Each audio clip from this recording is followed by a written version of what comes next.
Continuamos con los trabajos de este seminario Diálogos para la Justicia Abierta y la Cultura Democrática. Vamos directamente a la mesa número 3, denominada Opinión Pública, Participación Ciudadana y Uso de Tecnologías de la Información TICs para una Justicia Abierta. Es un honor y un placer que nos acompañe en esta mesa de trabajo el experto en gobierno abierto, el maestro Andrés Hoffman.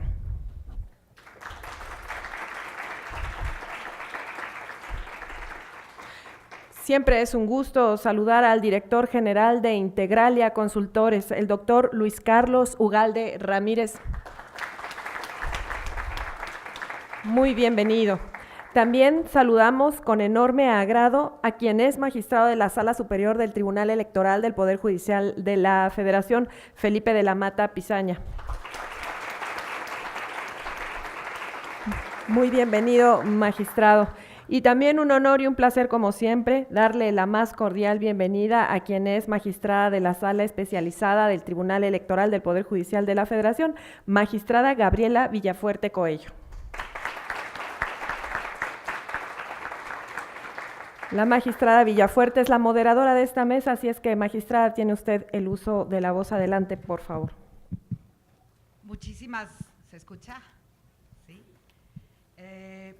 Muchísimas gracias, Lucy. Buenas tardes a todos y a todas. Estamos en la Universidad Nacional Autónoma de México y de verdad que me da muchísima emoción. Estoy en mi facultad de Derecho, así es que es una doble responsabilidad. La hospitalidad del doctor Raúl Contreras Bustamante, director de esta facultad, de esta forma le damos las gracias por este lugar. Además, en esta aula, Jacinto Pallares, que sin duda ha contado historias. Pues hoy estamos aquí para hablar de justicia abierta. Justicia abierta, entonces la primera reflexión es, ¿el origen cuál es? Pues una justicia cerrada, sin duda. Creo que tenemos que reconocer que como órganos de justicia, y nada más me voy a referir a los órganos de justicia, pero creo que este tema empapa a todos los órganos de gobierno, a toda la administración, por hablar nada más de la vida pública. Así es que si el origen es la justicia cerrada, una justicia opaca, ¿qué hacer para salir de esa inercia y entrar a una justicia abierta?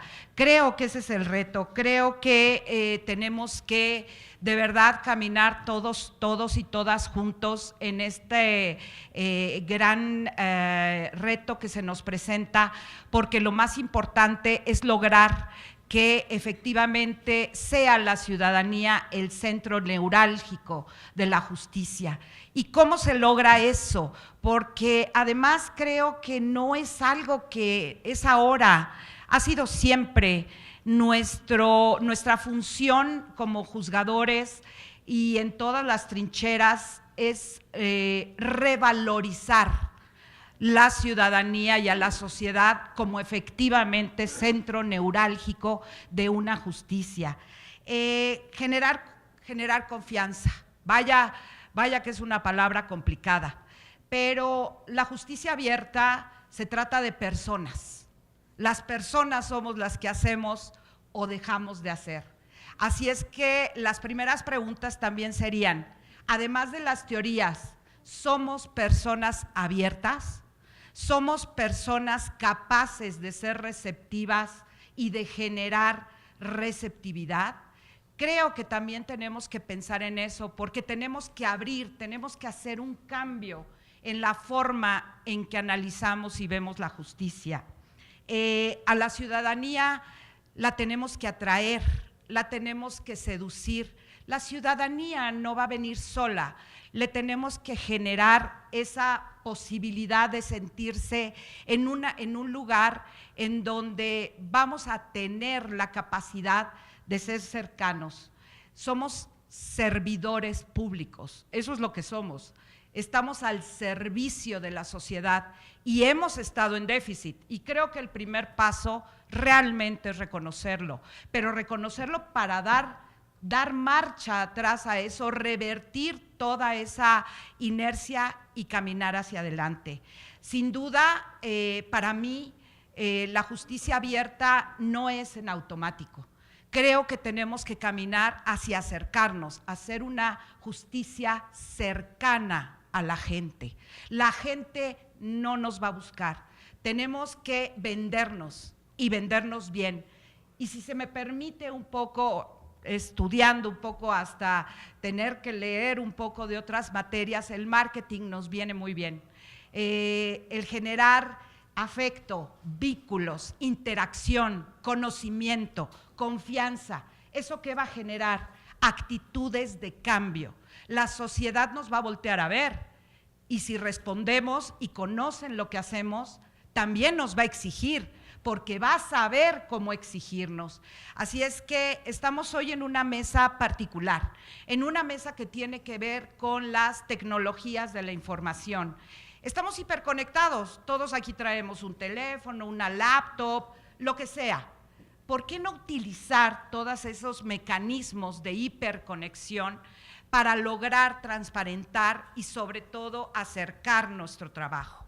Entonces, yo me preguntaría, y me he hecho muchas preguntas, bueno, de eso se trata, creo que el trabajo conjunto. Podemos lograr, y una de las vías serían las tecnologías de la información, internet, redes sociales, que más allá de la gente que se interesa en los temas jurídicos, logremos que también distintas fases y distintas áreas de la sociedad nos volteen a ver y nos vean realmente como esa parte que no solo se acude cuando se necesita, porque además nos tienen miedo. La gente que no sabe lo que es la justicia le tiene miedo. ¿Por qué? Porque no se ha logrado todavía que conozcan. Esa es la justicia cercana a la gente. Una justicia que además de ser abierta, camina y llama, seduce, atrae. Así es que ya no voy a hablar más, hoy no me toca hablar, me toca moderar, así es que ya lo hice para dar una pequeña introducción. Sería muy pretencioso creer que en unos minutitos les pudiera transmitir toda esta energía de necesidad de cambio que tenemos para reposicionar a la justicia, porque sin duda hay que tener vocación, pasión, pero somos, lo repito, servidores públicos. Así es que, en primer lugar, escucharemos ahora sí a los expertos. En primer lugar, a Andrés Hoffman, quien es experto en diseño y ejecución de planes y programas asociados a gobierno digital, gobierno y datos abiertos, transparencia, innovación y gestión pública, así como de la gobernabilidad. Es conferencista, escritor y editor. Fue subdirector de la revista Nexos y coordinador del programa de televisión Zona Abierta. Fundó y dirigió la plataforma Política Digital, que comprendía una revista impresa, newsletter semanal, sitio web y talleres para el desarrollo de capacidades en gestión pública. Así es que, sin más, le doy el uso de la palabra y pues trataré de que el tiempo nos rinda para que podamos dialogar también. Muchísimas gracias. Muchas gracias. Buenas tardes. Primero que nada, muchas gracias al Tribunal Electoral por la invitación, especialmente al magistrado Rodríguez y a Yuri Zuckerman, y también a la Facultad de Derecho de la UNAM por organizar este evento. He estado aquí toda la mañana y le comentaba a Yuri hace un minuto que ya no sé qué decir, porque como que todo se ha dicho, más o menos. Es posible que repita algunas cosas, pero bueno, igual vamos. Y lo primero que quisiera decir es que yo hablo básicamente desde el mundo del cómo, más que del qué. O sea, cómo hacerle. Aquí han habido ya varias ponencias, varias intervenciones en donde se hace un esfuerzo por dilucidar este asunto de cómo hacerle con el tema de la justicia abierta. Ya han habido muchos ejemplos y me parece que el tema está, por lo menos en el discurso, por lo menos según lo que dijeron hoy día, el tema está caminando por buen camino, creo yo, va en buena dirección. Un primer tema, que lo mencionaste ahora, y se me ocurre decir, parafraseando a un señor que todos conocemos, a dos señores que todos conocemos, uno es, no nos hagamos bolas. El tema de la justicia abierta es un tema de comunicación, no es solamente un tema de justicia, es un tema comunicacional. Y parafraseando al otro presidente que decía, ¿cómo es que decía? It's the economy stupid, yo diría, it's communications stupid. Todo lo que están diciendo es cómo generar confianza, cómo generar legitimidad, cómo generar cercanía, cómo involucrar a la sociedad o a segmentos de la sociedad, cómo hacer para que nos quieran, cómo hacer para que nos crean. Ese es el gran dilema que yo creo está en el fondo de lo que se ha discutido en el curso de la mañana de hoy. Entonces, voy a hacer un muy rápido repaso.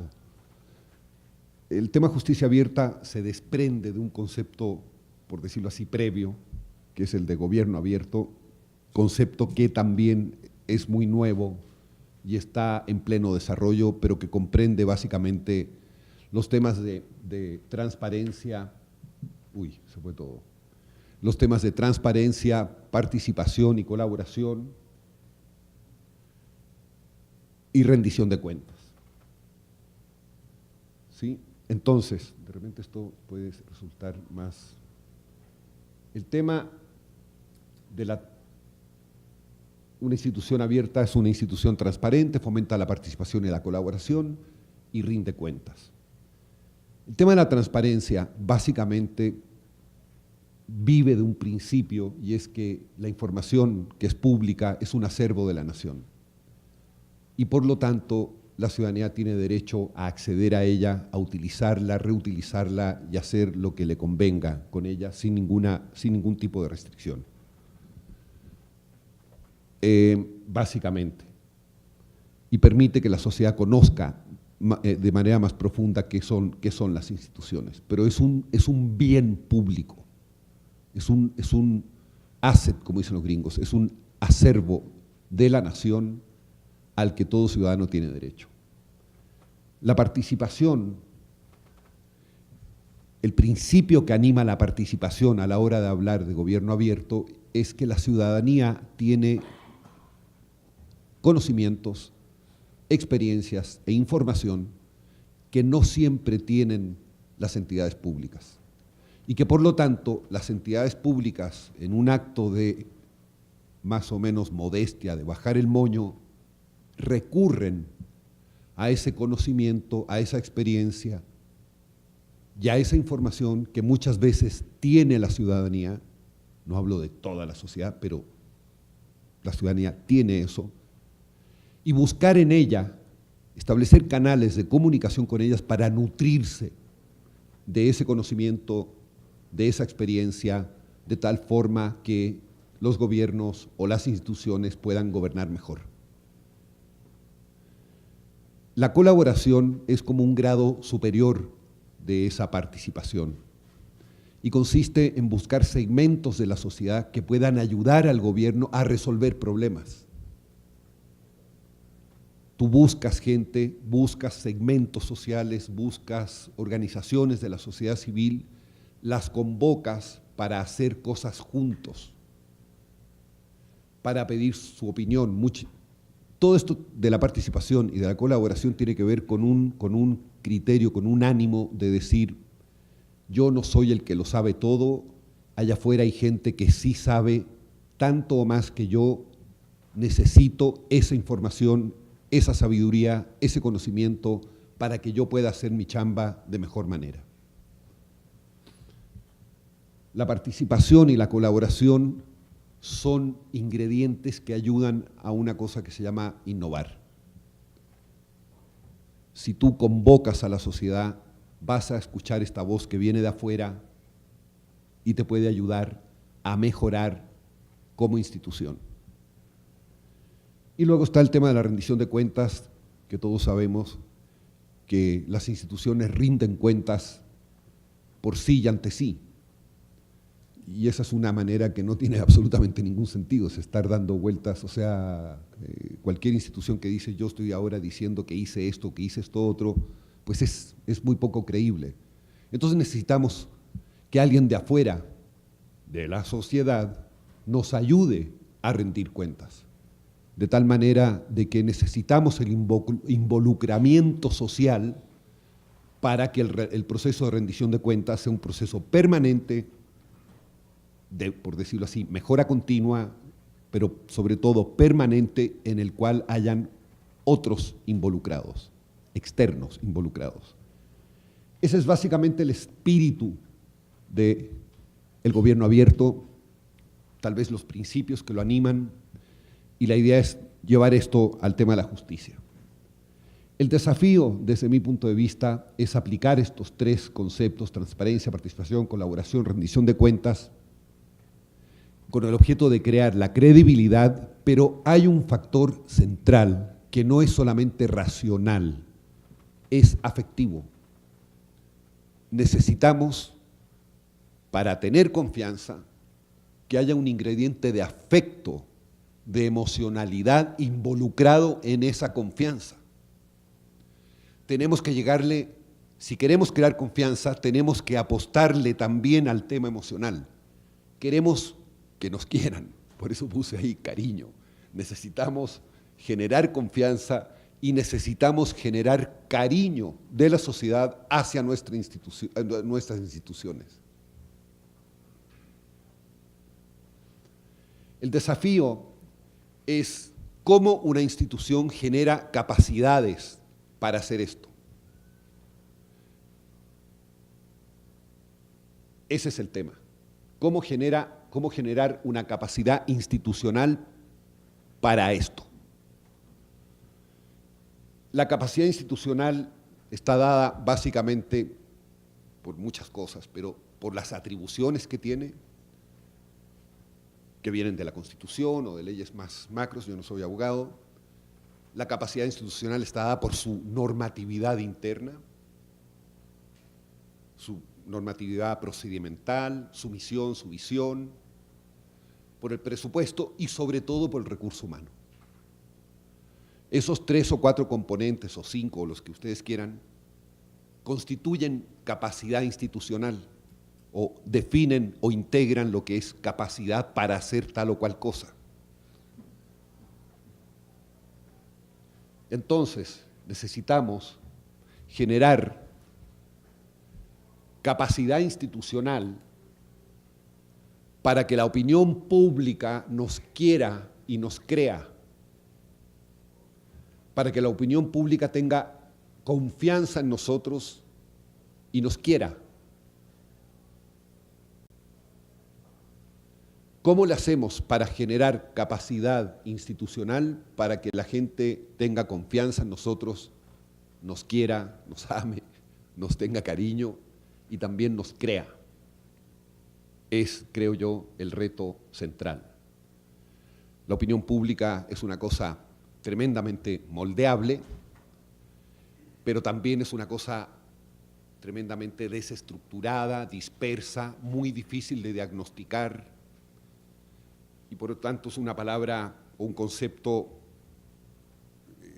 por lo menos desde el punto de vista de la comunicación, que tiene para un siglo de estar discutiéndolo y viendo de qué se trata.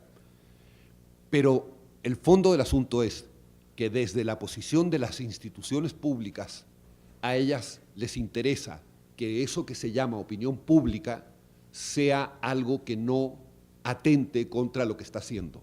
Queremos una opinión pública aceptante de lo que nosotros somos. Queremos una opinión pública que confíe en nosotros y que nos quiera.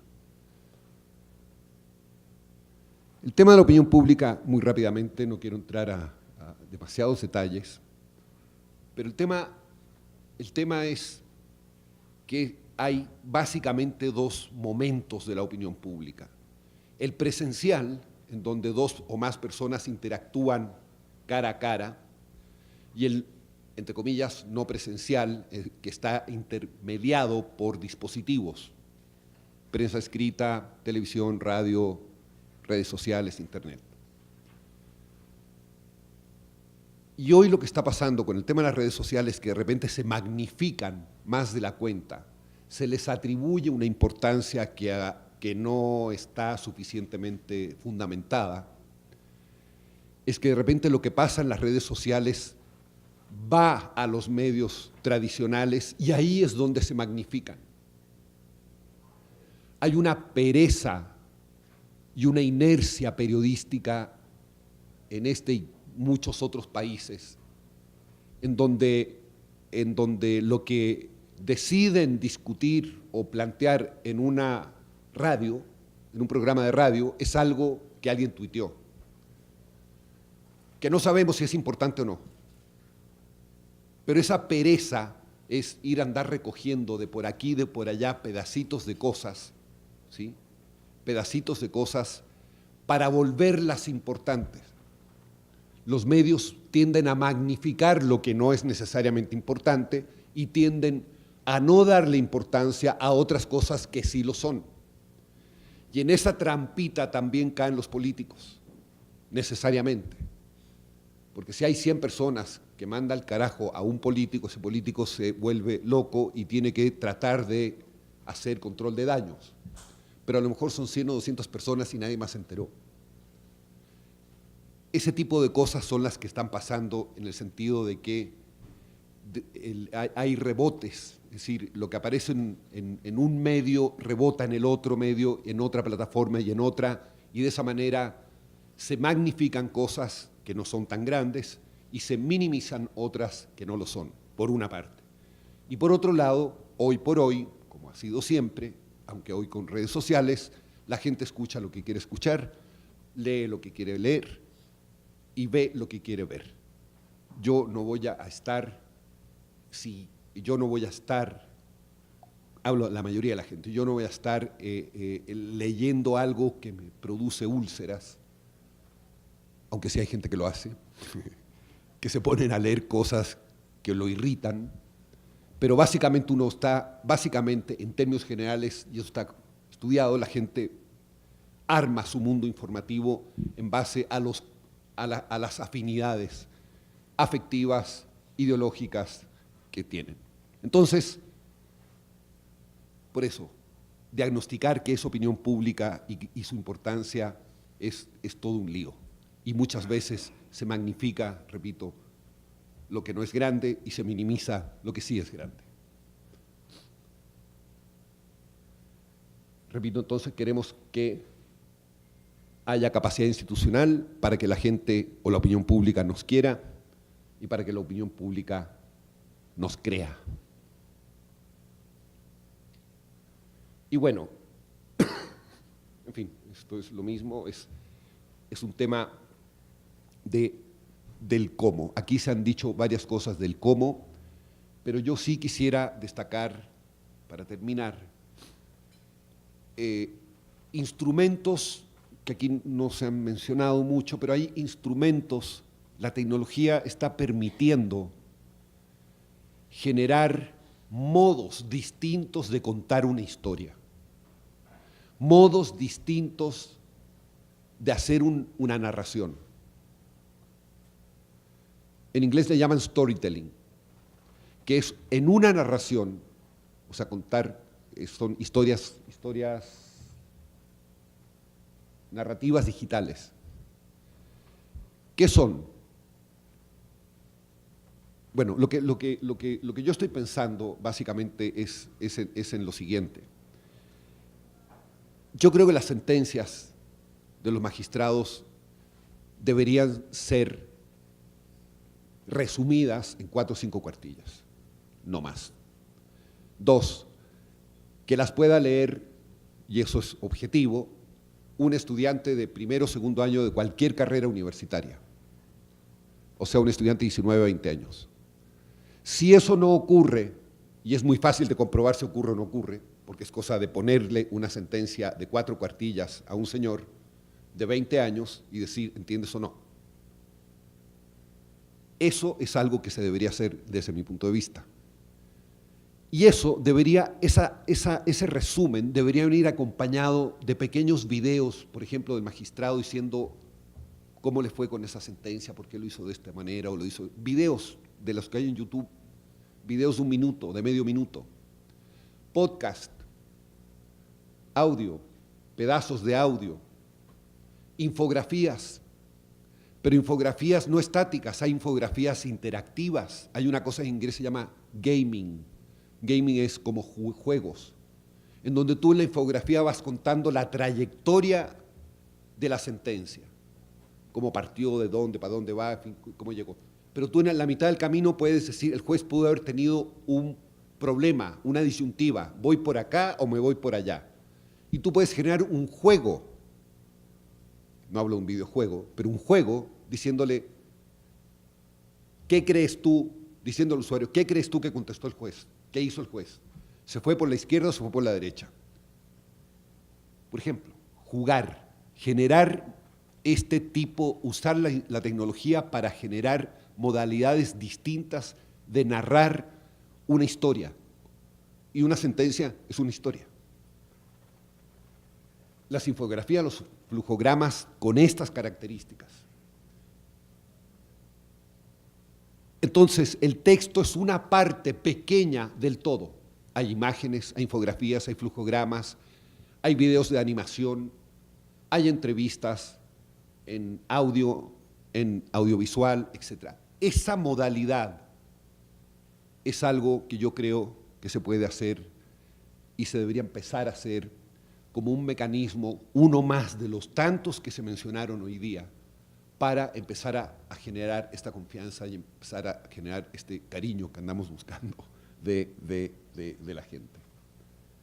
En fin, hay otras cosas que no quiero contar, no sé cómo ando de tiempo, pero ya estoy llegando a los 20 minutos, que son cosas que aquí ya se han dicho,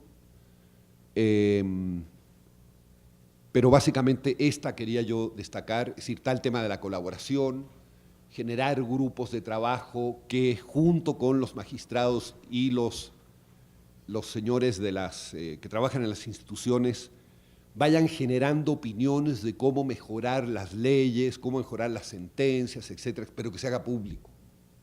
Público. Yo no sé si los observatorios de los que mencionaron hace un rato son públicos y las opiniones de todo el mundo son públicas o no, pero deberían serlo. De nuevo en lenguaje ciudadano, de nuevo corto, de nuevo breve, de nuevo con videos, de nuevo con toda esta parafernalia tecnológica nueva que hay para mostrar las cosas de un modo simple, directo, etcétera, etcétera. Es, lo que acabo de decir, un factor más de los muchos que ustedes mencionaron, que se han mencionado en esta mesa anteriormente. Hubo gente que estuvo manejando formas de acercamiento que no son tecnológicos, que son de los más viejos que hay, que son audiencias abiertas. Tú quieres hablar conmigo, te recibo cuando quieras. Es decir, usar las cosas tradicionales y viejas y mezclarlas con este tipo de narrativas, este tipo de historias nuevas, distintas, etc. Y termino con lo siguiente. Se trata de que se haga adentro. Se trata de que se haga adentro de las instituciones. Se trata de cambiar la cultura de los recursos humanos que están al interior de las instituciones. Solo así se genera capacidad institucional. No se trata de pedirle, de outsourcear esto, de terciarizar, de subrogar, que venga alguien de afuera a hacer la chamba.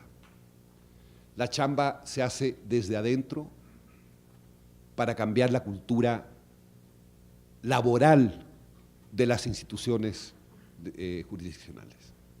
Gracias.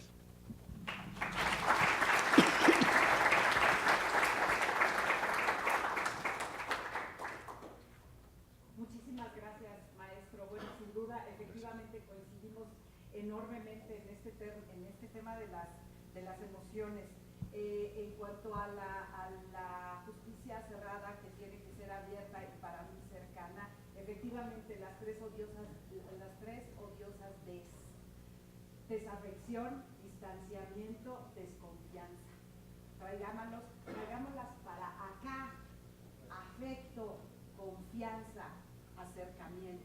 Así es que efectivamente nos pone varias ideas que desde la trinchera de como juzgadores, como juzgadoras, tenemos que hacer. Son ideas interesantes de interacción. ¿Por qué me fui al marketing? Justo por eso, porque en el marketing hay un concepto de cercanía, un concepto que habla de interacción, de frecuencia de la interacción, de generar un vínculo, un lazo, de que nos conozcan, de que haya confianza. Cuando uno tiene confianza en una marca, piensen en la que más confianza le tengan. Uno no la deja nunca porque la conoce, pero también podemos ir como consumidores a exigir. Así es que efectivamente de eso se trata y muchísimas gracias. Tomamos nota, maestro, de las recomendaciones para generar, para interactuar. Es lo que creemos. Nosotros tenemos que sacar la mano, abrir la casa, por supuesto, pero también tender la mano. Es la generación de la confianza, es una emoción, sin duda. La teoría se queda corta si como personas no generamos esa empatía hacia la ciudadanía. Y ahora, bueno, vamos a escuchar a mi queridísimo compañero, sí, pero más amigo, Felipe de la Mata Pizaña, quien me acaba de pedir que voy a obviar su perfil, pero bueno, todos ustedes, todos y todas lo conocemos, así es que lo recibimos con un aplauso y le damos la palabra.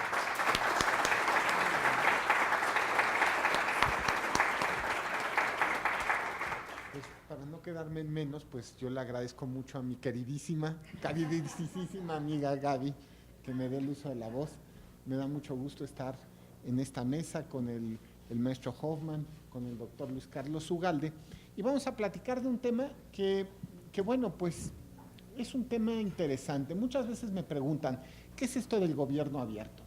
Y de la justicia abierta. Y en mucho, pues es justamente aplicar las mismas razones, los mismos parámetros del gobierno abierto, pero ahora a la justicia, es decir, a los órganos de impartición de justicia.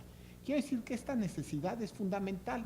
De hecho, la Carta Iberoamericana de Gobierno Abierto señala, voy a leerla textualmente, comillas, el Poder Judicial es uno de los espacios institucionales donde mayor impacto puede tener la aplicación de los pilares y principios del gobierno abierto. Ello es así, pues en el Poder Judicial persiste una fuerte cultura de la reserva bajo el argumento de la preservación de la autonomía e independencia judicial. Hasta ahí termina la cita. Como podemos darnos cuenta, es un tema justamente. ¿Cuál debe ser la posición de la ciudadanía frente a su poder judicial? ¿Cuál debe ser la posición también del poder judicial frente a la ciudadanía? Hace poco me recordaban una frase que a veces hablaba, justicia abierta no nada más tiene que ver con transparencia. La transparencia es una fase de la justicia abierta. Miren, diría yo así, en un principio la idea era transparentar los gastos, ¿no? En ese sentido eran bolsillos de cristal. Después, pues la idea un poco era transparentar todo lo que fuera el ejercicio de la función, es decir, caja de cristal. Pero la siguiente fase en verdad es como una especie, crear una verdadera casa de cristal, donde la ciudadanía se sienta cómoda justamente con la impartición de justicia y que justamente puede hacer esto posible, transparentando y haciendo accesible el quehacer de los jueces y magistrados, pero para todos los ciudadanos que se den cuenta, efectivamente trabajamos para la ciudadanía.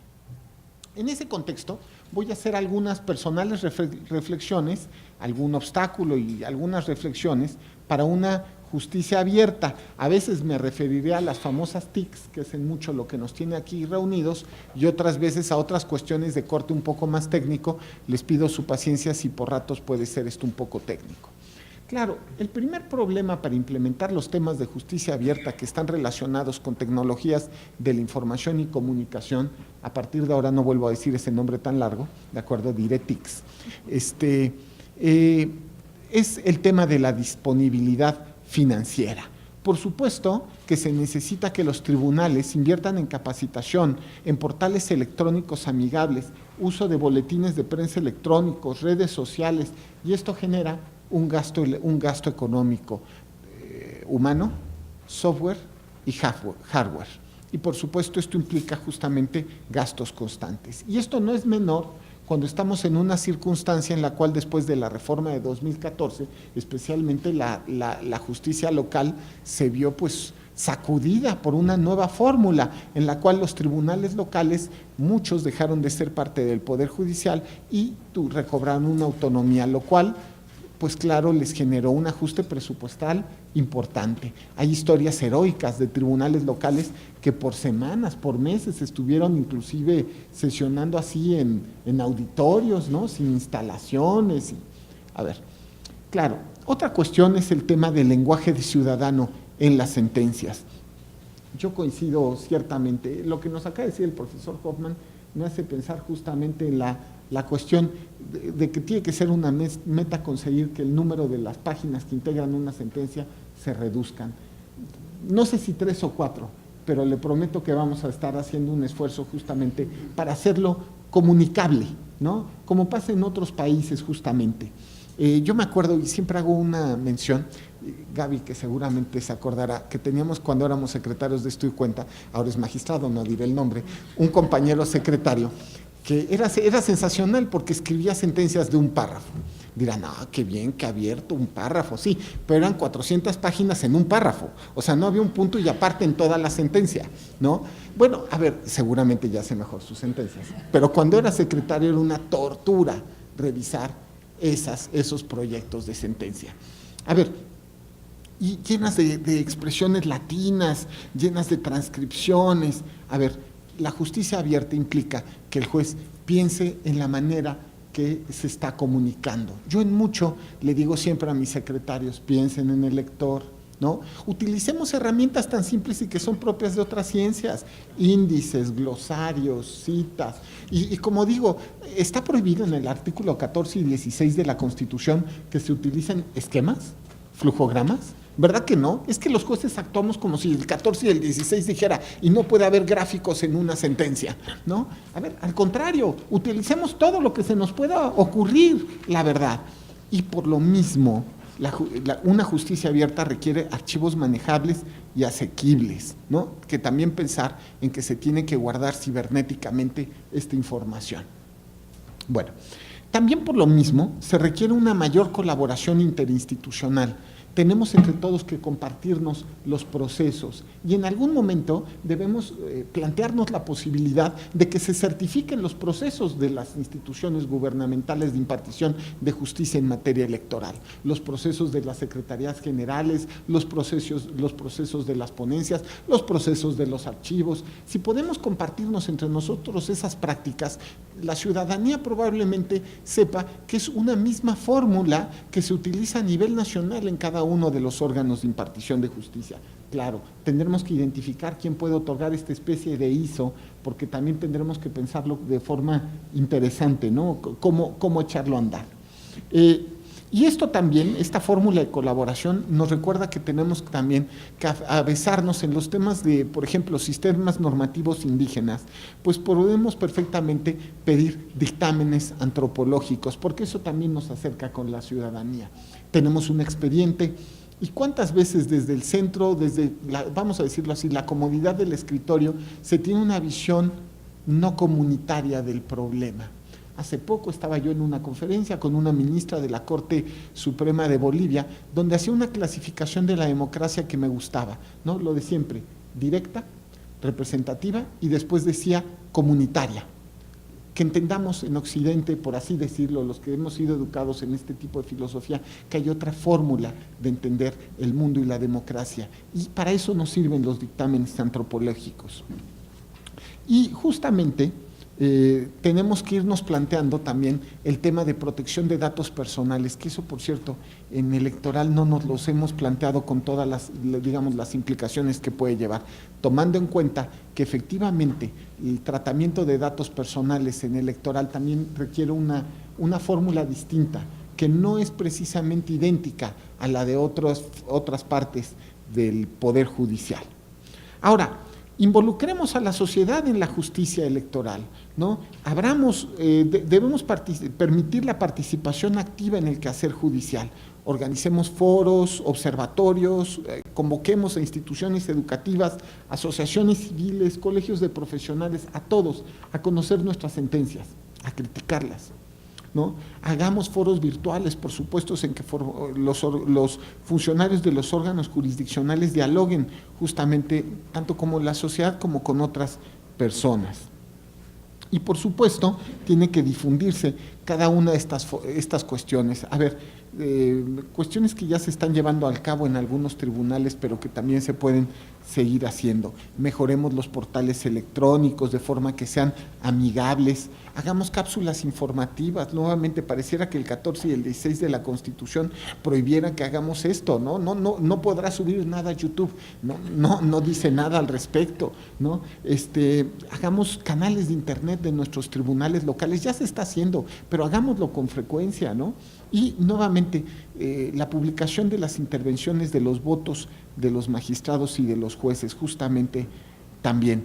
Y por lo mismo, a mí no me parece que se revuelve una obligación que en este mundo del siglo XXI, pues los jueces electorales utilicemos las redes sociales. De hecho, me parece fundamental. Probablemente los jueces de todos los siglos anteriores habrían querido poder hablar con la gente de la manera que podemos hacerlo los jueces del siglo XXI. Empecemos a utilizar, bueno, yo tengo Twitter, por cierto, síganme en Twitter si pueden, tengo Twitter, tengo Instagram, tengo Facebook, estuve a punto de abrir el Snapchat, pero me dio miedo, ¿no? Así de sacar una participación con orejitas de venado o cosas parecidas, no me latió, ¿no? Pero bueno, una vez que entendí el Snapchat, decidí no hacerlo. Por ahora, ¿no? Pero bueno, a ver, utilicemos las redes sociales, hablemosle a la gente, utilicemos justamente, lo mismo puede ser infografías, que pueden ser infografías móviles. Yo en la sala especializada llegué a publicar alguna infografía móvil, pero también podemos usar cómics, por ejemplo, aquí que está la magistrada María Silva, que ya está publicando cómics. Pues la verdad es que a mí me encantó ver eso, la verdad. A ver, si lo que tenemos que hacer es que la gente no solo nos vea, nos critique, nos analice y si nos exija. Y si nos estamos equivocando, que corrijamos, ¿de acuerdo? Es fundamental. Eso es tiene que ser como una base de actuación judicial. El tema de los alegatos de oídas también es una cuestión. Creo que es algo que repito y repito últimamente a cada rato, pero es que lo quiero decir. El tema del alegato de oídas en otros países está prohibido, ¿no? ¿Por qué? Porque oyes a una de las partes y no está la otra presente. Ahora, en México es algo permitido, o al menos no prohibido, en casi todas las materias, aunque me parece que en materia penal sí está prohibida desde la reforma del año 2008 este tipo de cuestiones. Pero, a ver, tenemos que replantearnos los alegatos de oídas. ¿Por qué no pueden hacerse, por ejemplo, en materia electoral de manera colegiada? ¿Por qué no pueden hacerse colegiada con varios jueces, ¿no? ¿Por qué no se pueden hacer, en su caso, haciendo público el contenido de los alegatos de oídas, transparentando estos? Tenemos redes sociales, no tiene que hacerse gran gasto. A ver, difundamos en Twitter, me reuní con tal persona, puede ser un video, puede ser una foto y el tema de la reunión. ¿Para qué? Para que si la otra parte sabe que ha venido una de las partes a reunirse conmigo, a hablar de su expediente, pues la otra parte a lo mejor quiere venir también a hacer lo propio, ¿no? Es una fórmula. A ver, y sobre todo el tema de la colegialidad nos lo tenemos que preguntar, porque justamente el Código Iberoamericano de Ética Judicial señala que el juez debe procurar no mantener reuniones privadas con las partes. Entonces, de verdad, tenemos que preguntarnos todas estas cuestiones. Y las redes sociales nos ayudan justamente a hacernos estas preguntas y a difundirlo, ¿no? A que no sea, pero para nada privado. Ahora, también tendremos que preguntarnos el tema de los proyectos de sentencia. En materia de amparo, esto ya está siendo previsto por la ley de amparo, que los proyectos que tengan que ver con control de constitucionalidad y convencionalidad puedan ser publicados. en materia electoral solamente ha habido 3 casos que yo recuerde que se han publicado. Fue el caso del gobernador de Michoacán de 2012, el del gobernador de Colima de 2015 y me parece un asunto indígena que fue de Ochuc de 2016. Tenemos que discutir en los plenos de cada uno de los tribunales qué es lo que conviene, en lo que el legislador establece, como ya establecido de forma muy clara en el amparo, donde ya el artículo 73 de la ley lo dice. Y hablando de temas que también tienen que ver con la justicia abierta, pues por supuesto me refiero al amicus curiae, ya la sala, esta también cuestión que tenemos los abogados de decir tanto latín, el escrito de amigos de la Corte, o amicus curiae, que mucho tiene que ver con justamente la posibilidad de cualquier ciudadano se comunique con la Corte aunque no tenga interés jurídico, es decir, da su opinión respecto de un caso. Y la Corte lo toma en cuenta en la medida en que los argumentos son razonables y le sirven. Ya ha pasado en esta integración de la Sala Superior, ya hemos tenido escritos de amicus curiae, pero además la jurisprudencia de la propia Sala Superior ha establecido que efectivamente se pueden presentar escritos de amicus curiae, a lo mejor también fomentar que se reciban estos escritos, se reciben y se tramiten. De hecho, la experiencia internacional nos puede servir como base. El reglamento de la Corte Interamericana de Derechos Humanos, el artículo 2, párrafo 3, también establece la posibilidad de que estos se presenten, ¿no? Este tipo de documentos se presenten. Y esto generaría un círculo virtuoso, pues la participación de expertos permitiría sentencias más sustentadas, redundaría en una mayor transparencia a las decisiones judiciales y esto daría, por supuesto, legitimidad, ¿no? Bueno, el tema de redes sociales, no, diría yo, cerraría también una cuestión porque creo que no nada más es el tema, no nada más el tema es redes sociales, sino también el uso de cualquier fórmula de Internet, me parece, ¿no? Por ejemplo, se pueden transmitir por Internet, por Periscope, por YouTube o por la página de Internet, pues todo tipo de reuniones que se tenga. Por ejemplo, por supuesto, las sesiones públicas de resolución. Muchas veces la Sala Superior transmite por televisión, ¿no? Por el canal judicial, pero luego se olvida que fue al revés, es decir, primero llegó la transmisión por Internet y después se creó el canal judicial y se empezaron a transmitir las sesiones por televisión. Primero fue, de hecho, alguna de la fórmula de la transmisión de canal judicial estuvo, como digamos, en su inicio, inspirado en esta fórmula de transmisión que tenía la Sala Superior. Bueno, se pueden transmitir sesiones públicas de resolución. Recordemos que hace poco la Sala Superior ya estableció el criterio respecto de tribunales locales que los asuntos judiciales tienen por regla general que resolverse en sesión pública e inclusive revocó algunas sentencias de algún tribunal local porque no había resuelto en sesión pública el tema, es decir, aplicando el principio de máxima transparencia. Entonces, primero, darle prioridad a la sesión pública y plantearnos que esta se transmite por la vía de Internet. Pero pueden hacerse otro tipo de cuestiones, transmitirse, por supuesto, los órganos de administración, transmitirse algunos órganos de administración de los tribunales, que lo mismo puede ser, claro, el comité de transparencia, el comité de adquisiciones y hacia el futuro, pues digitalizar los expedientes y que estos puedan encontrarse plenamente a análisis de la ciudadanía en su conjunto. Aunque entiendo que para que esto pase, pues se requiere una reforma electoral un poco más grande. Yo luego hablar se me da y me echo unos rollazos, ¿cómo voy de tiempo? ¿No? Eso, voy a empezar a cerrar, es lo bueno que la moderadora sea mi amiga. A ver, yo creo que tenemos que trabajar en un juicio en línea, eso es lo que tiene que pasar. La fórmula de máxima publicidad de los juicios y medios de impugnación en materia electoral se va a conseguir realmente el día en el cual operemos la justicia electoral desde plataformas electrónicas que puedan ser asequibles y perceptibles por toda la ciudadanía. Todavía esto no se encuentra en la ley. De hecho, nuestra ley, que por cierto yo entré al tribunal en 1997, pero en 1996 presenté mi examen de admisión.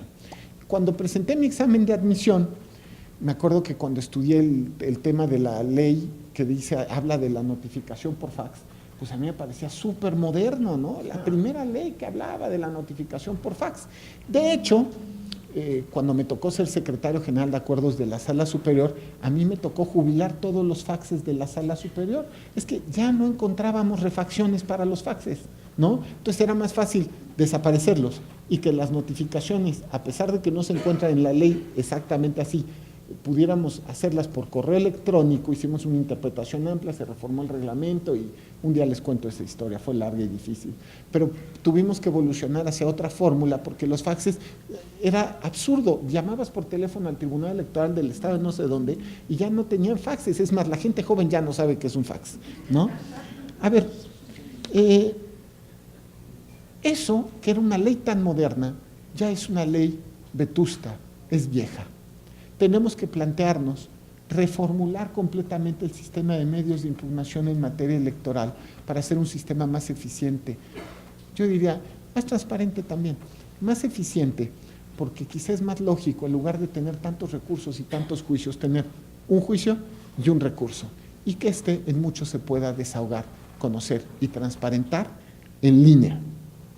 Bueno, para cerrar, cabe recalcar que, como se ha evidenciado a lo largo de mi exposición, la justicia abierta no constituye un buen deseo o una aspiración cosmética de la administración de justicia. La justicia abierta es al mismo tiempo una ideología y una política institucional, una exigencia central para la modernización del Poder Judicial en materia electoral, para la democratización de las funciones jurisdiccionales, especialmente las electorales, y especialmente para la preservación del derecho fundamental de la ciudadanía de acceso efectivo a la justicia.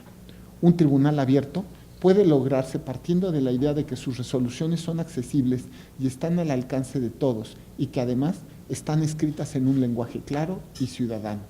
Un tribunal abierto invierte todos sus esfuerzos y capacidades para evidenciar sus decisiones, para mantener y ejecutar una estrategia que permita comunicar sus sentencias mediante todos los medios de comunicación que les sean asequibles, a fin de que se discutan sus sentencias y sus criterios. Un tribunal abierto no solamente cumple la comunicación de sus resoluciones a través de los medios exigidos por la ley, sino también mediante aquellos que vienen aparejados con el desarrollo tecnológico y que puede ir implementando en atención de buenas prácticas judiciales. Un tribunal abierto y ciudadano, con cada determinación, vela por el cumplimiento de los derechos fundamentales de acceso a la justicia, a la tutela judicial verdaderamente efectiva y a la seguridad jurídica. En ejercicio de esos derechos, un ciudadano debe tener a la mano todos aquellos elementos que le permitan procesar lo más rápido, sencillo y posible la decisión judicial. A todos estos aspectos aspiramos los tribunales electorales que estamos convencidos por contribuir y por invertir los máximos esfuerzos posibles a la fortaleza de los derechos de los ciudadanos, así como a la democratización del sistema político electoral que a lo largo de los años venimos construyendo. Muchas gracias.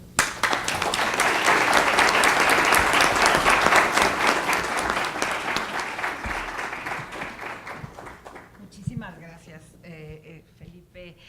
Pues sin duda nos pone la muestra, pero no solamente en teoría, que era lo que decíamos hace rato. Me consta, porque somos compañeros y amigos desde hace mucho tiempo, que esto lo hace en la práctica. De eso se trata, efectivamente, alegatos de oídas, lograr el uso de las redes sociales, hablar claro. Volvemos a lo mismo, se trata de hablemos claro, lenguaje y pensamiento asertivo, que realmente lo que pensamos y lo que deseamos se transmita.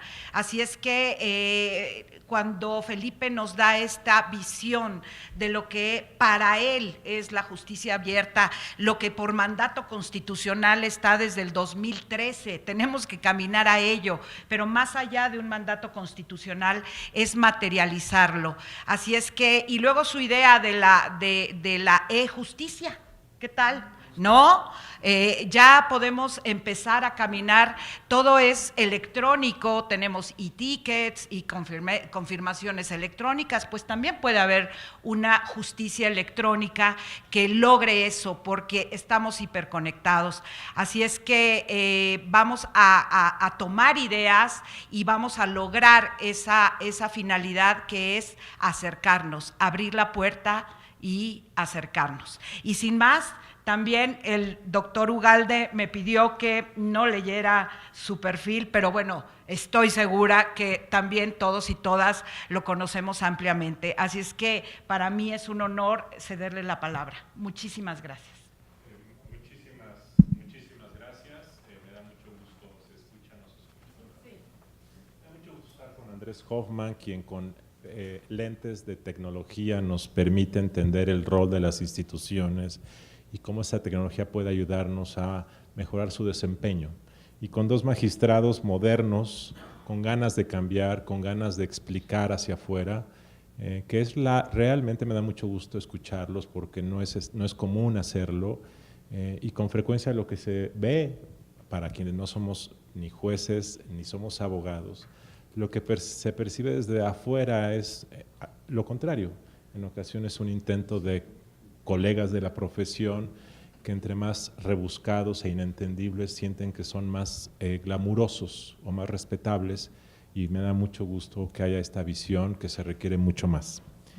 Voy a retomar algunas ideas para tener claro que el objetivo de la justicia abierta y del gobierno abierto es confianza, y yo añadiría legitimidad. La legitimidad de un tribunal no solo se construye con la razón jurídica, sino además con el hecho de que afuera se perciba que eso es lo correcto. Lo correcto no necesariamente es lo jurídicamente veraz, sino lo que es jurídicamente veraz, cierto, adecuado, pero que además es transmitido para que haya un ejercicio de pedagogía, y eso que es legal, constitucional, jurídicamente correcto, sea además aceptado, entendido. Porque en esto de administrar justicia, procurar justicia, tiene que haber un sentido de destino. Con frecuencia lo que ocurre en materia electoral y en muchas materias es que no tenemos idea como ciudadanos de para qué y por qué y qué significa, y si eso tiene un fin ulterior, superior para el beneficio de la comunidad. Y ese tema de la comunicación es muy importante. Yo diría que la responsabilidad de las instituciones es la pedagogía. Déjenme darles algunas reflexiones externas que dan muestra de lo que a veces se percibe desde afuera. Se percibe, como dije, un lenguaje inentendible. Yo tuve el privilegio de ser presidente del Instituto Federal Electoral, y recuerdo la sorpresa de leer los proyectos de resolución de la Dirección de Quejas del Instituto Federal Electoral. Y entonces me acuerdo que yo venía de afuera del instituto, de tal forma que no estaba inmerso en la cultura del lenguaje jurídico del Instituto Federal Electoral. Y yo recuerdo, primero, lo que me sorprendió es que todo venía en mayúsculas. En el IFE, por cierto, en esa época todos escriben mayúsculas. Entonces yo preguntaba, pero ¿por qué todo se escribe en mayúsculas? Me decían, no, es que así escriben los abogados. No sé si se hace. Y dije, pero ¿cómo que así escriben los abogados? Y antes alguien me dijo, no, es que así no nos equivocamos con la ortografía porque los acentos no se ponen. Y entonces a mí me sorprendió mucho eso, y pedí que de manera inmediata todos los textos se escribieran con correcta ortografía, o sea, altas y bajas. Y después me acuerdo que yo le decía a los abogados de la Dirección de Quejas de la Dirección Jurídica que por qué no se entendía ni madres, perdón que esa expresión. Y luego me llamaba la atención que no veía puntos, no había puntos y aparte, eran párrafos de una cuartilla. Entonces había como que tomar aire, como si estuviera uno debajo del agua, y acabé un párrafo. Y era muy complicado. Cuando escucho en ocasiones, en el pasado, que veo sesiones públicas de la Sala Superior, en el pasado, De repente he visto algunos magistrados, magistradas que de repente pues, no se les entiende lo que ya saben. Y entonces se nota o se percibe en su actitud corporal y no verbal una suerte de superioridad intelectual al hablar de esa manera. Se percibe, se respira. Y no sé si corresponda con lo que sienten por dentro, pero yo sí percibo que en ocasiones en algunos juzgadores hay la idea de una superioridad y de que están en una suerte de limbo, de tecnicismo jurídico y que por lo tanto no es necesario que los entienda alguien más fuera del círculo. Eso se percibe. Y por lo tanto, creo que este es un tema central, ya lo comentó Felipe, ya lo comentó nuestro primer invitado, Andrés, de que este tema de hablar con claridad es muy importante. Diría yo, hablar en español, simple y sencillamente. Como cualquier otra profesión, los economistas, yo soy economista, padecen ese problema también. Probablemente los abogados padecen el problema de la extensión, probablemente los economistas padecen el problema contrario, de que creen que con una ecuación todo es explicable, o creen que sin números no vale una tesis doctoral o una tesis de licenciatura. Y yo creo que la mejor manera de expresar ideas complejas es cuando las puedes expresar en español, en prosa. Pero eso requiere un punto intermedio, un punto de una capacidad para poder escribir, hablar y explicar con claridad. A mí me parece muy correcto lo que nos dijo Felipe. Las sentencias debiesen de tener cuadritos, grafiquitas, eso lo haría más entendible, como las tesis de economistas deberían tener palabras. Y ese punto medio yo creo que es muy importante. En alguna ocasión déjenme platicarles otra experiencia, cuando estaba en el Instituto Federal Electoral y había reuniones de trabajo, no de la Junta Ejecutiva, sino juntas de trabajo con los integrantes de la Junta Ejecutiva, yo les pedía que trajeran presentaciones para hacer más fácil el entendimiento del problema. Entonces yo les pedía en ocasiones que hicieran un cuadrito, resumen, con los datos para poder verlos visualmente. Recuerdo que una ocasión una persona de cargo directivo del instituto se molestó mucho. Me dijo que eso era muy tecnocrático y que eso simplemente hacía que perdiéramos el sentido de misión del instituto, que era promover la calidad de la democracia y sus valores. Yo decía, pues no hay ninguna contradicción entre una cosa y la otra. Yo simplemente quiero decir que yo creo que en las profesiones hay ciertos estereotipos, ciertas tendencias que hay que romper y eso es muy importante.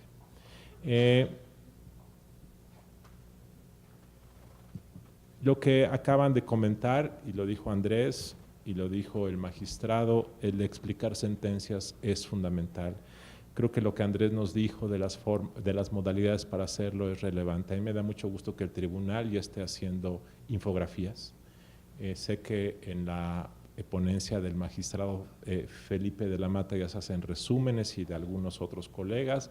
Sé que en la Suprema Corte algunos ministros ya lo empiezan a hacer y eso me parece una gran noticia que esto se haga.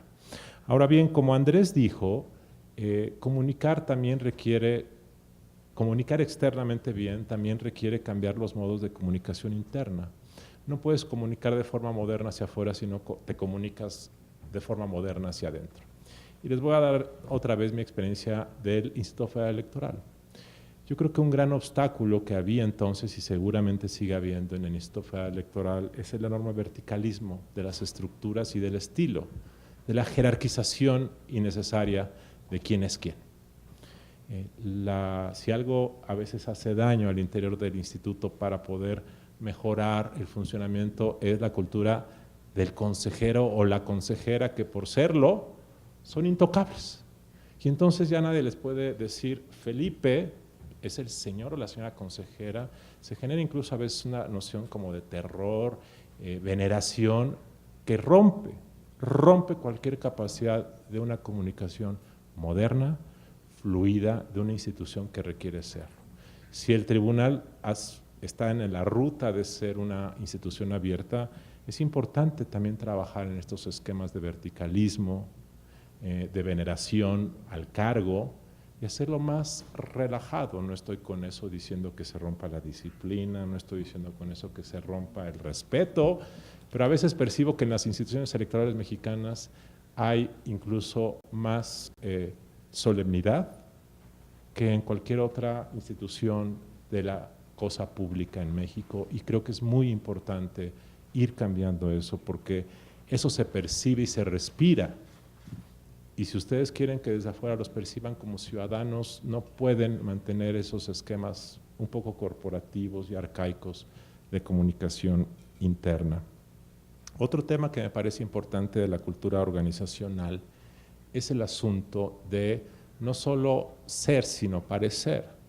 Y yo creo que aquí hay una percepción externa del público respecto a los órganos autónomos en plural, de que hay un uso abusivo de los recursos públicos. Y hablo de percepción y soy muy cuidadoso porque sé que en ocasiones la realidad no coincide con aquello. El caso de estos días del Instituto Nacional Electoral respecto a su gasto operativo es un ejemplo claro, y eso es año con año. Cuando yo estaba era lo mismo y hoy sigue siendo, quizá con más gravedad. Pero la percepción desde afuera es muy importante que se vaya modificando con base en que haya un uso responsable, digno, prudente de los recursos. Muy importante. Esa legitimidad de las instituciones se consigue también cuando desde afuera se percibe eso. Y reitero, a veces se hace, pero no se entiende afuera. O a veces, tenemos que decirlo con claridad, las burocracias crean necesidades burocráticas y nadie se da cuenta porque se vive en la endogamia, es decir, las burocracias crean sus propias necesidades y luego cuando se está desde dentro de la burocracia se piensa que eso es así porque así ha sido siempre, y luego cuando la cultura es muy vertical, los encargados de las áreas administrativas no tocan la puerta y dicen, señor magistrado, yo creo que esto es incorrecto, yo creo que es necesario hacerlo. Entonces se reproduce una inercia y nadie la para hasta que lo que acaba parándola es la percepción externa. Creo que eso es muy importante también, hacer un ejercicio de autocrítica porque esto es sumamente relevante. Finalmente, déjenme compartir lo que le dije a un consultor que me vino a ver, que entiendo está haciendo un ejercicio para el Tribunal Electoral, un ejercicio de planeación estratégica. Y yo creo que un tema fundamental para la justicia abierta es que nos explique el tribunal hacia dónde quiere llevarnos como sociedad en los próximos 20 años. Yo entiendo que el tribunal pues, tiene que resolver asuntos que llegan a la sala superior, pero también entiendo que muchos tribunales en el mundo tienen una ruta estratégica de cuáles son sus prioridades que mediante sus sentencias pueden ir orientando ciertos asuntos. Y a mí como ciudadano me gustaría saber algunas cosas del tribunal, voy a dar a mí me gustaría saber qué opina el tribunal de cuáles son los 2 o 3 temas centrales que debe ayudar a resolver el tribunal para los próximos años. Ya sea porque en la ley no están bien establecidos, porque no están, o porque sí están, hay que reforzarlos o hay que contenerlos. Hay temas que de verdad, y yo créanme que leo un poco de asuntos electorales, yo ya no entiendo, yo ya me doy por vencido, no sé qué están diciendo y no sé por qué están votando así. Por ejemplo, el tema, ya no sé si son actos anticipados de precampaña o actos anticipados de campaña, yo ya no entiendo bien, pero yo creo que la sociedad se beneficiará enormemente de que nos explique el Tribunal Electoral hacia dónde va, cuál es la ruta, qué queremos en ese tema. A mí me gustaría mucho entender por qué desde los años 90 no hemos podido resolver una discusión sobre el rol permitido, no permitido, legal, ilegal, correcto, incorrecto de los funcionarios públicos en actividades de proselitismo político. Yo ya no entiendo.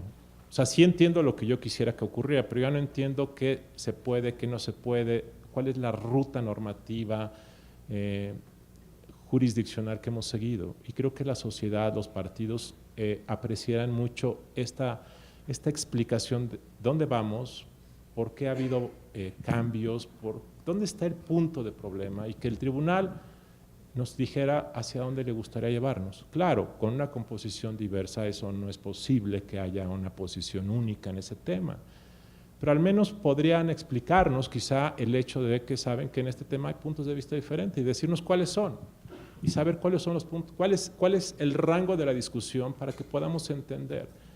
Eso a mí me parece que sería sumamente interesante, sumamente importante. sé que quizá en algunos jueces, en cualquier materia, hay cierta animadversión a litigar en público asuntos que no deben litigarse, pero aquí es un asunto de trazar los desafíos de la justicia electoral. Por cierto, un tema que me parece muy importante es el tema de cuál es la métrica para medir la eficacia de las instituciones de justicia electoral en México. Yo oigo con frecuencia, por ejemplo, que se nos dice que entre más asuntos se atienden en las salas superiores como un indicador de éxito, o al menos a veces se plantea así, porque cuando se leen en ocasiones, y siempre estoy hablando del pasado, se habla mucho del número récord de casos que atiende la sala superior.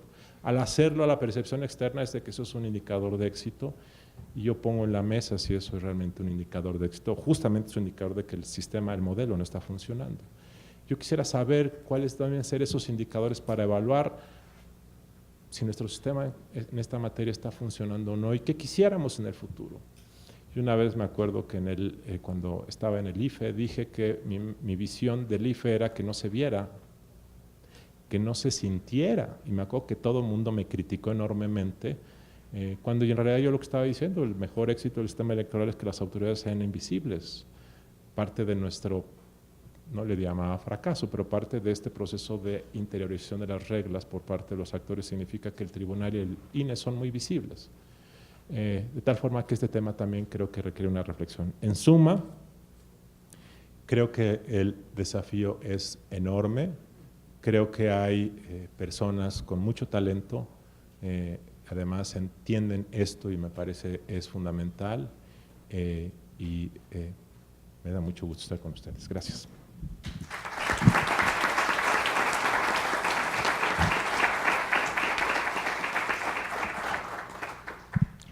Pues realmente muchísimas gracias, doctor, porque pone el dedo en la llaga. Ahorita comentaba con Felipe, nos hace sonrojar, nos da vergüenza, ¿sí? Sí, es que creo que el primer paso es reconocerlo, es realmente saber que así nos ven desde afuera. Es esta visión que ahorita también con Rafa comentábamos, es una visión objetiva de cómo nos ven desde afuera. Así es que tenemos muchísimo por hacer, porque tenemos efectivamente que hacer sentencias, nuestro blanco y negro tiene que ser en español y en fácil. Eso yo también lo tengo muy clavado, porque creo que es todos los días, no podemos dejar de lado todo eso. Así es que el saber que tenemos que hacer la justicia abierta, para mí cercana a la gente, tiene que planearse, porque si no es un barco a la deriva. Efectivamente tenemos nosotros esta cuestión de legitimidad, de pedagogía, de generar espacios en donde nos exijan, pero nos tienen que comprender. Así es que creo que nos pone muy en claro, porque además desde su labor, por supuesto, desde el entonces IFE, ahora en el espacio de actividad profesional, es esa visión periférica, porque nosotros efectivamente ese limbo es una zona de confort, doctor. Creo que por eso a veces somos tan difíciles y tan inaccesibles. Creo que no, creo que todos tenemos que estar sentados al mismo nivel, todos tenemos que hablarnos claro, todos tenemos que tener lenguaje y pensamiento asertivo, y de esa manera vamos a lograr seducir. Tenemos que seducir, no basta abrir las puertas, tenemos que extender la mano y que esa mano sea una mano que genere confianza. Afecto, cercanía. Acabemos con las odiosas des. Vamos a abrir un espacio ¿nos da tiempo? ¿Están de acuerdo? Un espacio, si hubiera algunas preguntas y que nos pudieran nuestros expertos dar algunas ideas, respuestas, ponernos a pensar, vamos a pensar porque tenemos mucho que hacer. Así es que creo que si hay algo por ahí. ¿Tenemos? Perfecto. Muchas gracias. Creo que es una pregunta abierta.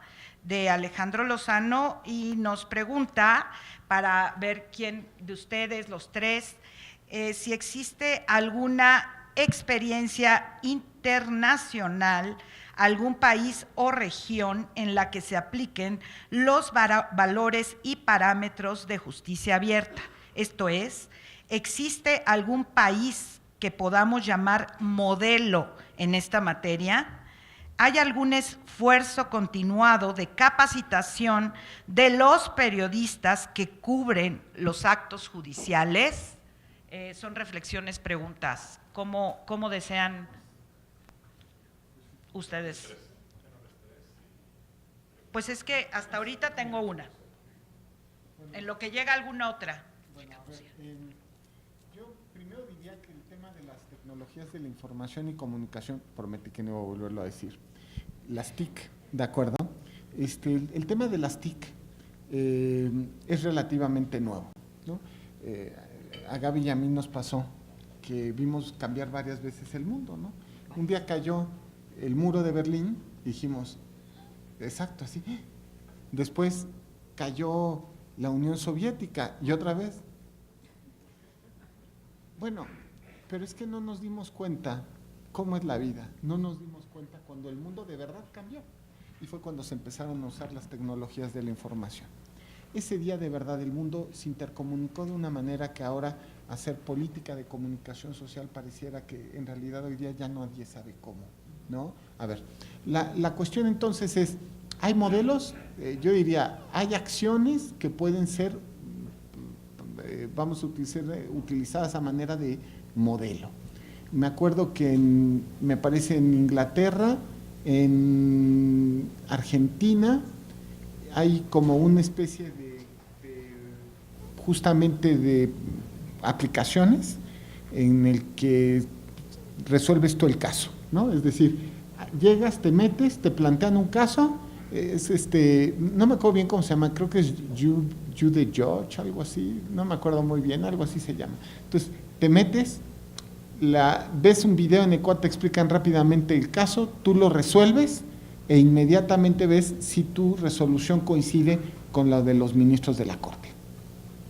Después, existe en Sudamérica una fórmula que a mí me parece extraordinaria, que me dan ganas de copiar, en la cual los magistrados y ministros de las Cortes Supremas presentan análisis de estudiantes y de profesores de universidades, por cierto, si me acuerdo bien son 300, estamos hablando de un buen número, a análisis y a discusión sus sentencias, de manera tal que están siendo juzgados en realidad por la gente. Eso también es bastante interesante. Entonces, sí existen modelos, pero yo diría ninguno perfecto y ninguno que sea completamente traspolable al caso mexicano. Tenemos más bien que ver casos, acciones y por supuesto ir inventando otras cuestiones que se vayan presentando, ¿no?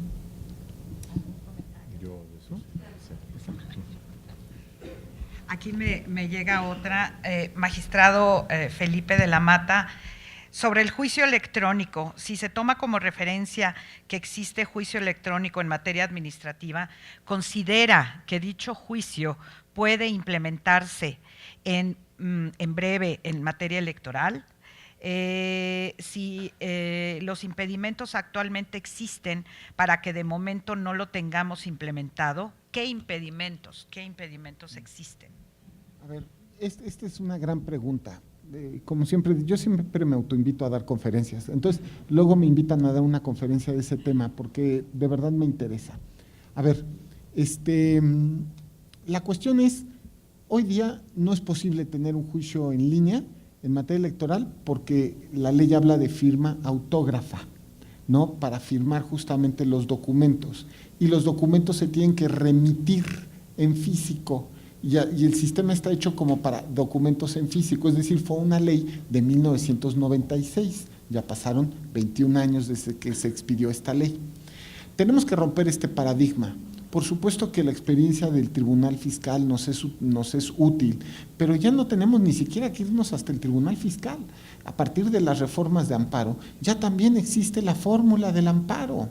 A ver, antes nosotros le presumíamos, vamos a decirlo, a los demás poderes, tenemos notificación por fax, y todos decían, wow, qué moderno, ¿no? Bueno, a ver, ahora nosotros somos los que tenemos que aprender de la experiencia de otros tribunales. Claro que es viable un juicio en línea, se puede hacer rápidamente, necesitamos las reformas correspondientes, y hay, a ver, se puede inmediatamente hacer en temas como credencial para votar, listado nominal, pero me parece que en prácticamente todos los temas. Y yo diría algo más, seamos ambiciosos, no solo juicio en línea, expediente en línea, para que todas las personas, en los casos que se consideren que son de orden público, que en electoral serán la regla, puedan ver todas las pruebas.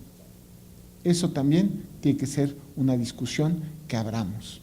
Y eso es una cuestión complicada, pero a ver, en realidad lo que haríamos sería justamente que el escrutinio total de la ciudadanía se encuentre sobre el actuar de los jueces, y eso es lo mejor que nos puede pasar a todos, porque efectivamente redunda en la legitimación de las actuaciones. Yo diría eso. ¿Algún otro comentario, cuestionamiento? Bueno, después de escuchar todo esto, la verdad es que me voy a dar un permisito. Me llegó una lectura, hay veces que uno tiene en las manos lecturas que nada es coincidencia. Me llegó a las manos de una manera, lo voy a decir como lo pienso, mágica, ¿verdad, Mónica? Es de un filósofo surcoreano, Byung-Chul Han. Yo espero, porque como estamos hablando de lo que tenemos que hacer, él nos dice cómo ve la dictadura de la transparencia. Les recomiendo esta lectura, de verdad, y todas las demás de este escritor ensayista. Esta se llama Psicopolítica. Pero él tiene libros sobre la dictadura de la transparencia en específico, pero yo espero que no sea esto. Tenemos que salir de lo que él nos platica. Un pedacito nada más, lo que él piensa de lo que es la dictadura de la transparencia. Lo voy a leer para no sacarlo de contexto. La reivindicación de la transparencia presupone la posición de un espectador que se escandaliza. No es la reivindicación de un ciudadano con iniciativa, sino la de un espectador pasivo. La participación tiene lugar en la forma de reclamación y queja. La sociedad de la transparencia, que está poblada de espectadores y consumidores, funda una democracia de espectadores. Yo esperaría de verdad que estuviera totalmente sin razón. Creo que tenemos muchísimos desafíos enormes efectivamente que cumplir. Este tipo de seminarios, este tipo de diálogos, este tipo de eventos nos invitan a reflexionar y a pensar que estamos poniendo apenas las primeras piedras de una construcción que necesita cimientos muy fuertes, pero necesita cimientos de todos y todas. La actitud de colaboración, cooperación, participación se puede lograr. Yo quisiera que todos estos calificativos nunca fuéramos espectadores, al contrario, fuéramos realmente activos, que fuera realmente una democracia participativa, no solo de concepto, sino de acciones.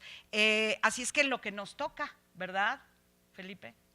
En lo que nos toca en la materia jurisdiccional, en la justicia, nos tenemos que comprometer día, segundo, al despertarnos, al acostarnos, comprometernos a que lo vamos a hacer todos los días y a cada minuto. Así es que les agradezco muchísimo, sobre todo haber tenido el honor de estar en esta mesa con expertos, poder compartir ideas que nos dieran esa gran oportunidad de preocuparnos, pero con una promesa: nos vamos a ocupar. La preocupación no basta.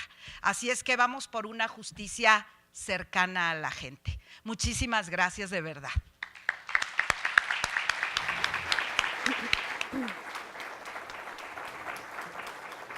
Agradecemos a la integración de esta mesa y, bueno, como ya es costumbre, le vamos a pedir de manera muy respetuosa al licenciado Yuri Zuckerman, director general de Transparencia, Acceso a la Información y Protección de Datos Personales del Tribunal Electoral, haga entrega de los reconocimientos en nombre de las y los magistrados, integrantes de la Sala Superior, de las salas del Tribunal Electoral del Poder Judicial de la Federación. Adelante, por favor.